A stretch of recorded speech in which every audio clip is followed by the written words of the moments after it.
Okay, freshies, listen up.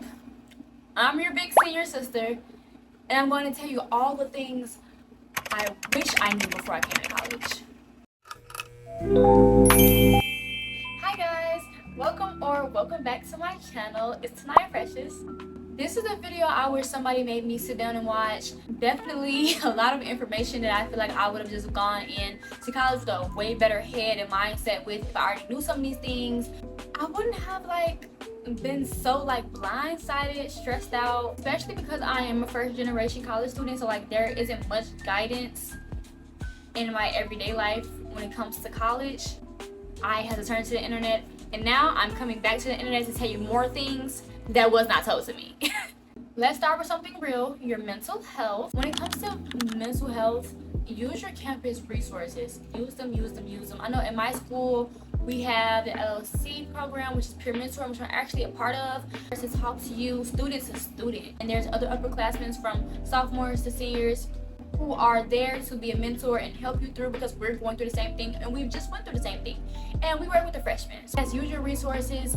If you have mentors on your campus, on my campus, we even have care pods where we have counselors and therapists there. Then we have our actual counseling services. So just use your counseling services at school if you're ever dealing with anything mentally. I'm speaking from experience. Ask for help before things get way too overwhelming for you. Just ask for help. And I want to talk about identity. I feel like we need to kind of have I don't even completely hashed out, because you're learning new versions of yourself every day, but have a sense of your identity before you come, so you don't lose sight of who you are when you first come to college. I see that happen a lot, where people lose sight of who they are, the values they grew up on, and they know that's deep within themselves. They come to college wanting to fit in, and they kind of forget that. So know your identity and some of the things you already value, so you can find your people as well. So you can find people that's just like you and not try to fit in with other people.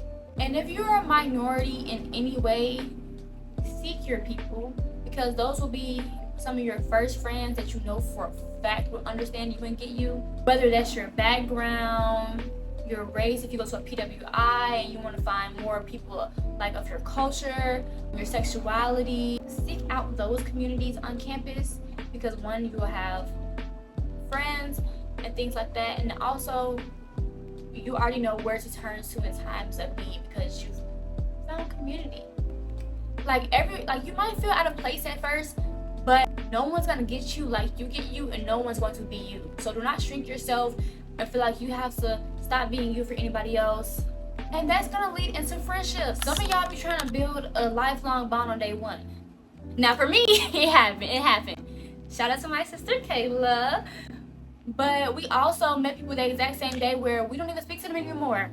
So let those friendships come naturally. Don't force it. Of course, put yourself out there, because the only way, I've been having no earrings in this whole video. It just threw me off. Of course, you have to put yourself out there just to be able to meet people.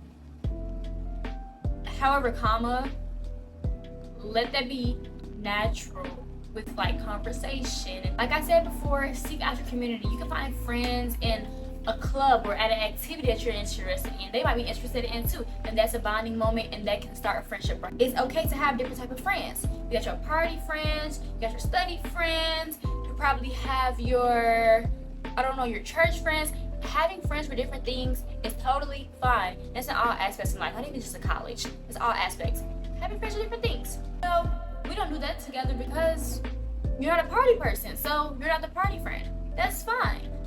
Understanding that will be good for maintaining your friendships and facilitating them, also as reflecting on your friendships. You won't get jealous, things like that, because you know that I'm not that type of person, so why would we do that together? And also, like I said, you know how I said some of the people I met my first week on campus, first month on campus, we don't even speak anymore? It's cool. Not everything is beef. It's totally okay to outgrow people. And quality over quantity. You do not need 1,000 friends. Everybody on that campus does not have to be your friend. It's cool. It's the quality. It's the quality of the friendship. That's literally all it is the quality. And sometimes it's okay to even just have associates. We're cool. We're not that close, but we're cool. Going from friendships, we have relationships. And coming into college, people think they're gonna find their love story. You might. Because me personally, I wanted to find my HBCU love story. Is it happening? Okay, I know this is gonna sting a little. 9 times out of 10, you won't find your man. And I really don't recommend seeking that coming straight into college anyways. Like, avoid rushing into something too fast. I know they might be fine, they got a little charm, y'all sharing Chick-fil-A on the yard like y'all married, and he might even be a little older. Another thing, these older boys, not even older boys, this is college. Some of them might be 27 and they're a sophomore and they still hollering at you. Don't care you're a fresh 18. Or if you haven't even turned 18 yet, beware. Be very aware. Yeah, don't rush it. Like, especially if you're a freshman, do not rush it. You just got here. You just got here. You don't gotta be laid up, my man, laid up, oh, we're getting married and it's November. You just met in August. Don't lose yourself focusing on someone else, trying to get their love. If a relationship is something healthy and it's not unhealthy and it's actually healthy for you, you can work through that, but keep in mind that everyone's growing, you two are growing, so you can give grace, and it's okay to give grace if it's not toxic. Learn from every situation that happens with romantic relationships, because you're in college. It's okay to date, which means it's not going to be the only person that you meet. So just learn from the good and the bad. Please love yourself. Please love yourself before anything else, because people will use it to your advantage, especially if you are a young girl. They're gonna find the girl who maybe isn't so strong with herself that they feel like they can manipulate you and things like that, and I do not want that for you. Okay, let's get into the dorm life. The dorm life, the living in a dorm, it's actually not that bad. It is, but it's not. Like, it has its moments, but it's not. It's, at least for my school. At least for my school. Now, just because you're sharing your room does not mean you grew up the same. Your clean may not be their clean, and your dirty may not be their dirty. Take that as you will. Like, what's clean to you might be outright disgusting to them. And that goes vice versa. Don't just assume, talk about it.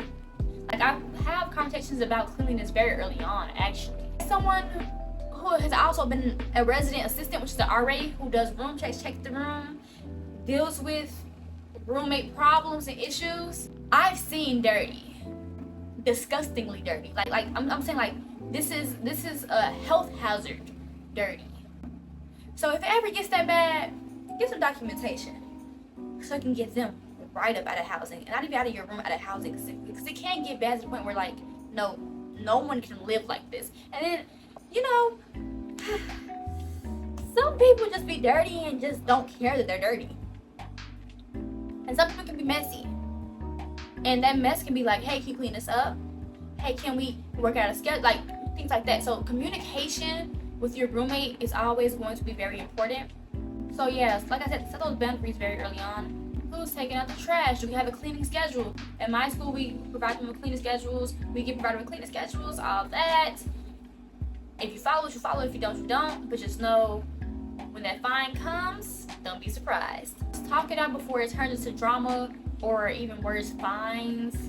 And if the drama and fines clash, y'all get to fighting, it's gonna be a lot more. So try to nip it in the bud as soon as possible.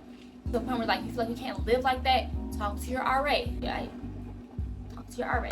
Another thing with dorm living, learn that laundry schedule, the peak times, because when you want to wash your clothes, you want to wash your clothes, and you don't want to be just like, okay, now I have to wait for a washer. Oh my God, the girls who leave their stuff in washers for 5 hours, all these washers have been filled for the past 5 hours. There's no dryers either. So what, are we just leaving our clothes? Don't be the person leaving their clothes, because somebody else gonna take their clothes right out, soaking wet or not, and put their stuff in there. And it gets to a point where sometimes I don't really blame them. As an RA, I got to, like, deal with, I had to deal with these issues as a resident, but being an RA last year, I had to deal with the issues way more, because now everything is being brought to me, you know? So don't be the person leaving it, but also learn that schedule not really a schedule, but learn like what's the best times to wash and get your stuff done as quick as possible. You don't have to deal with all that other stuff. Be responsible and respectful that we all have to use these washers and dryers, and that if you don't, somebody is eventually gonna touch your stuff. And if they touch it, that's gonna start a whole other thing. Lastly, living in the dorm, make it feel like home. Like decorate it the way you want it to. Decorate the best of your abilities. Stuff animals, flags, whatever makes you feel like this is my space now. Because it's gonna be your space for the next like 6-7 months, maybe. Okay, so boom. The food in college is not that bad, but it's also not that good. Like, you gotta go into the caf knowing this ain't your mama house. Like, it's not that. So go ahead and lower your expectations, but don't feel for the worst. Because after a while, you're gonna eat what's in the caf. Or you're gonna make it work. You know what I mean? Honest people make it work. Whip some stuff up. And get your plate. Make it work. Pray over it. I'm gonna go to HBCU for Chicken Wednesdays. I will personally say my school, since my freshman year, really fell off with the mac and cheese. Don't know what's been going on with the mac and cheese. If you're anybody that works in the Alabama State University cafeteria, what y'all been doing with my mac and cheese? Like, it hasn't been as cheesy. And I'm not the only one who said it. Like, one time I gave straight pasta, no cheese. I digress. If you have meal swipes, use them wisely. Flex. My school has Flex, which is basically like, in addition to your meal plan, you have like an extra 150, starts at 150. If you have a different meal plan, might be higher. You have a certain amount of money that you can use at the restaurants on campus. So again, if you have anything like this on your campus, use it wisely. Comes to a time you don't want to eat what's in the cafeteria. You don't have no food in your dorm. It's Chick-fil-A on campus, but you don't have any meal swipes. You don't have no more Flex. You don't have no more student bucks. You don't have no more money. You out of luck. Finding your food spots on campus and like close to keep basic things in your room, like microwavable foods. You're not supposed to have an air fryer, but if you got your air fryer, use your air fryer. Instant oatmeal noodles. You know, all the like non-perishable things. Protein bars that will really save you during an all-nighter. Like something quick.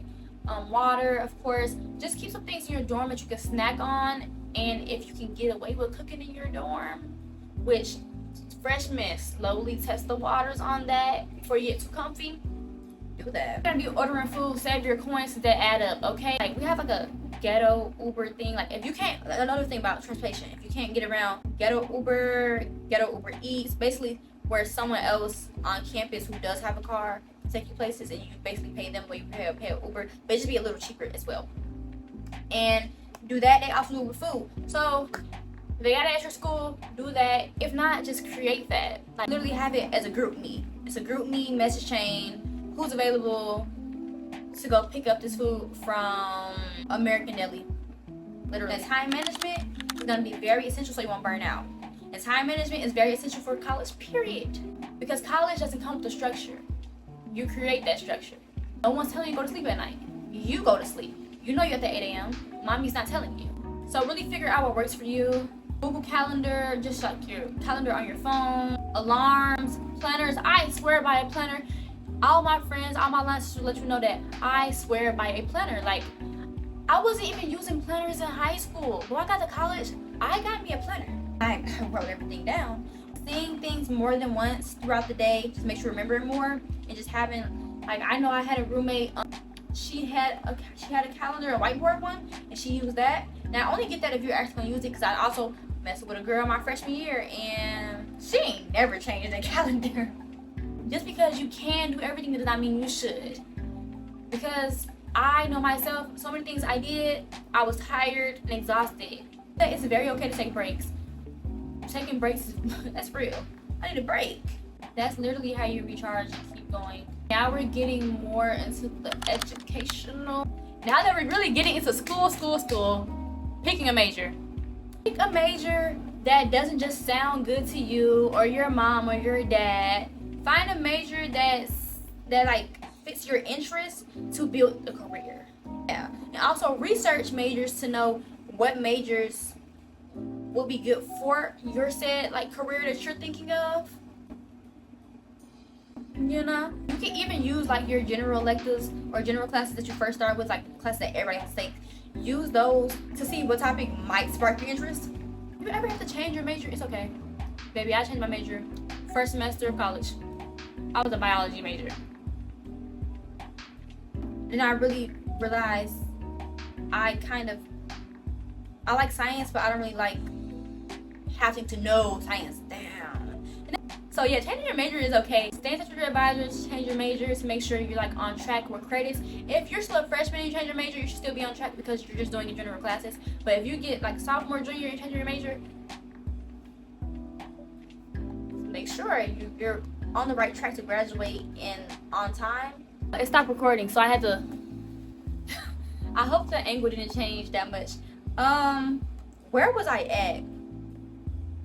Oh, your curriculum. Curriculums might change throughout college. Yes, your curriculum might change, which means you might think you're on track and you're not on track. Every school year, get an updated curriculum. Yeah. Because I have people in my life who they were on time for graduation. If I just say, oh yeah, the curriculum changed last semester, you actually have 3 more classes to take. It's not even full-time student, part-time. I've had people that have like 1 more class to take. So now you have to spend a whole other semester in college for 1 class. Stay on top of your academics and keep track of it on your own as well. Talk to your advisor, but also know what you need to know, okay? But going into classes, don't buy the textbooks unless you need them. My school has a thing where our textbooks, like, they have like a bundle of them, but like I don't even be using them all the time. I would say like my sophomore and my freshman year, like the books I needed, I had to pay for that. I needed those books. But like my junior year, I didn't need that book bundle. $500 charged to me for what? And then some schools don't even have that, where you have to pay for each book individually. Check the syllabus, see if you actually need the book before purchasing anything. And if you can't opt out of anything that the school automatically adds, like my school does, like with the book bundle, you can opt out of that. Make sure you know the time frame you can do that within, so you don't, just so you don't get extra charges. For classes, when you're able to pick your own classes and your own teacher, use Rate My Professor.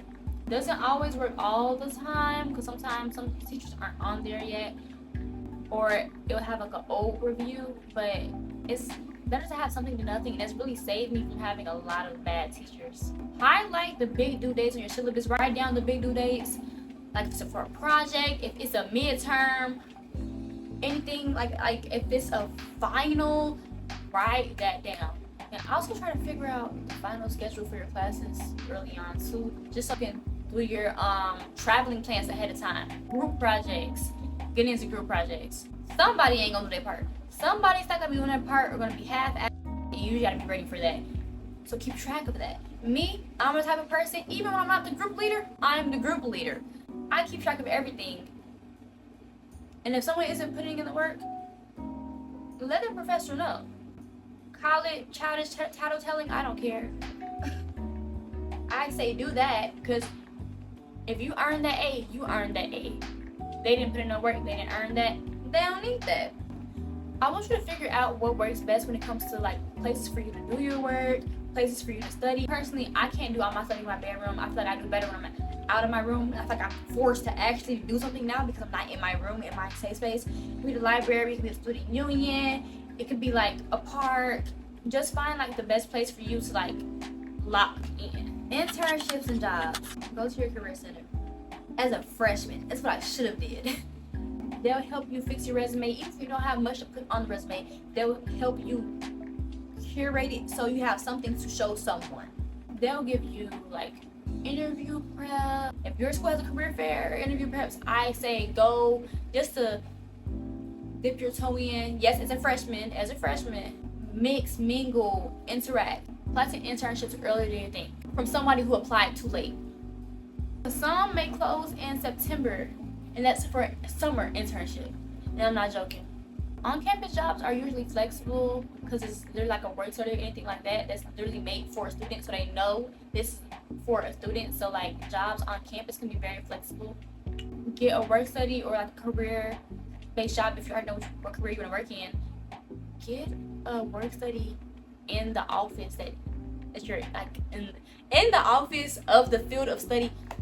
Get a work study in an office that's curated around your field of study.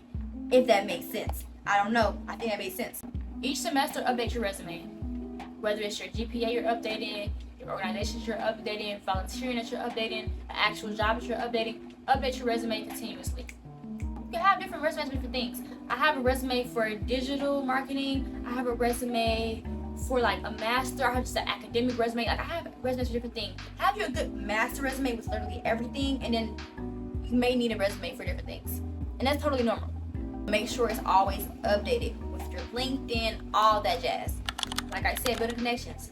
Networking is probably like the number one thing in college. Aside from like your grades. Okay, number 2. Knowing someone and knowing people will get you so far in life. So far. Your professors, even older students, advisors, like just building relationships, and like they will help you through so many things while you're in school, getting opportunities, and even outside of school, when you get opportunities even after graduation, and help you get that opportunity, like letters of recommendation and things like that. You're gonna need to build those connections with people. Make a simple LinkedIn, keep that updated, even if it's just like your major clubs, extracurriculars. Have something on there to show to start with. After networking events, follow up with the people that you met so you can keep that relationship going. Even if it's like a simple email, like a thank you can send it to like a simple thank you. Meet these people, know these people, keep in touch with these people. Because not even just in college, in real life, who you know can matter, and who you know can get you far. So get to know some people. That gets me to getting involved on campus. I struggled with it so much because I was so shy. And that held me back from meeting a lot of cool people that I could have been met. Get involved on campus, join a club, join an or study group. Don't be scared to go to things on your own. Actually, go to things on your own. Wait. When you get in these orgs, don't be scared for that leadership position. Now, if you honestly can't handle it because you already have other things on your back, that's understandable. But those leadership positions, those roles are going to build you up so good and give you some experience. And being active in these things, social community keeps that chapter, that org going, helps you meet new people and network. And it just makes your campus life more enjoyable because you know more people. It's just like getting involved on campus just makes it more enjoyable because now you have even more reason to be here, even more reasons to succeed. In college, you can go outside when you want. So those parties, I know it's one of the first things. Like y'all are already in my comment section, like who do you follow? For what parties? Like da. How do you know who to follow? Y'all want to go party? Okay. Remember 1, don't get taxed. They're gonna try to tax you just because you are a freshman. 1, you're very naive and susceptible. I almost fell to it. Cause I didn't even party a lot at home, so like me coming to school, I was like, is that normal? But I didn't pay it though, and you better not pay it either. Like, don't pay $30 for a house party. They don't even have AC. They don't even got AC in there. Yeah, don't get taxed and bamboozled. When you go out with a plan. Know who you coming out with, and know that who you came out with is who you going back with. Okay, be safe. Also know how you're getting there and how you're getting back. Yeah. Don't accept drinks from strangers. Keep track of your drinks. Cover your drinks. These things, I shouldn't have to tell you, but also if you don't go out and you're not really very, very versed in nightlife, like just things to keep yourself safe while you are out. It's also okay to skip some parties. I'm here for school, okay? But what I will say for the parties, also be mindful of what you're doing at the parties because everyone's recording, everyone's watching, especially during welcome week. Everyone's watching, recording, everybody's having so much fun. Be mindful of what you're doing, how you present yourself, and how you represent yourself. People are always watching, and you don't want one crazy thing to be caught on camera, and now it's carried over with you for the rest of your college career. Another thing, just to like go from partying, is just like the confidence. Do not compare yourself coming in. Like some girls can do their makeup, some girls can't, or I don't dress like these girls. Know that the girls you're looking at are probably upperclassmen who didn't look like they coming in either. Just being honest, being real. Learn exactly what you want in life, how you want to present yourself, how you want to represent yourself, how you want to move. That all comes with learning yourself and You're gonna do that throughout college, so don't feel like once you come in and you don't already have everything figured out, it's the end all, because it's not. It's experiment with your style, try new things. That's all I will have to say. Be you. Work towards bettering yourself. Work towards your degree. And I hope you do good. I hope you win. I hope you're successful. So yeah, like, comment, and subscribe. Comment down below any more questions, anything else you want to address. I plan on doing a series of a few back to school videos, so the next few things you might see coming from me might be back to school videos leading up to my college move-in. And thank you guys so much for watching. I hope to see you in the next video. Bye.